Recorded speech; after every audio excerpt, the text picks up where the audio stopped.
ಜೈಲಿನಲ್ಲಿದ್ದರೂ ಬಿಡದ ಚಟ. ಮಾಜಿ ಜೆಡಿಎಸ್ ಸಂಸದ ಪ್ರಜ್ವಲ್ ರೇವಣ್ಣ ಸೆಲ್ನಲ್ಲಿ ಸಿಕ್ಕ ಮೊಬೈಲ್ನಲ್ಲಿ ಅಶ್ಲೀಲ ವಿಡಿಯೋ ನೋಡ್ತಿದ್ದ ಪ್ರಜ್ವಲ್. ಪೆನ್ ಡ್ರೈವ್ನಲ್ಲಿ 70ಕ್ಕೂ ಹೆಚ್ಚು ವಿಡಿಯೋಗಳು ಪತ್ತೆ.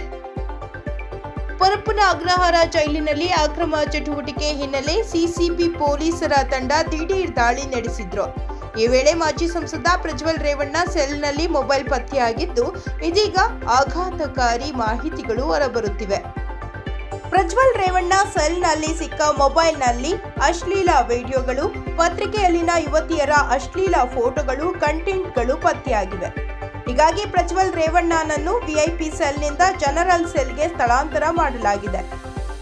ಪರಿಶೀಲನೆ ವೇಳೆ ಪ್ರಜ್ವಲ್ ರೇವಣ್ಣ ಸೆಲ್ನಲ್ಲಿ ರೆಡ್ಮಿ ಮೊಬೈಲ್ ಮತ್ತು ಚಾರ್ಜರ್, ಪೆನ್ ಡ್ರೈವ್ ಮತ್ತು ಪಾಕೆಟ್ ನೋಟ್ಬುಕ್ ಪತ್ತೆಯಾಗಿವೆ.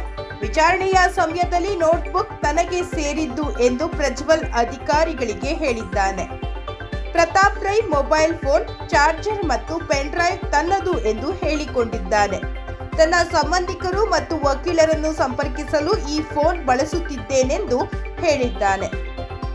ಹೀಗಾಗಿ ವಿಚಾರಣಾಧೀನ ಕೈದಿ ಪ್ರತಾಪ್ ರೈ ವಿರುದ್ಧ ಸಿಸಿಬಿ ಪೊಲೀಸರು ಪರಪ್ಪನ ಅಗ್ರಹಾರ ಪೊಲೀಸ್ ಠಾಣೆಯಲ್ಲಿ ಎಫ್ಐಆರ್ ದಾಖಲಿಸಿದ್ದಾರೆ.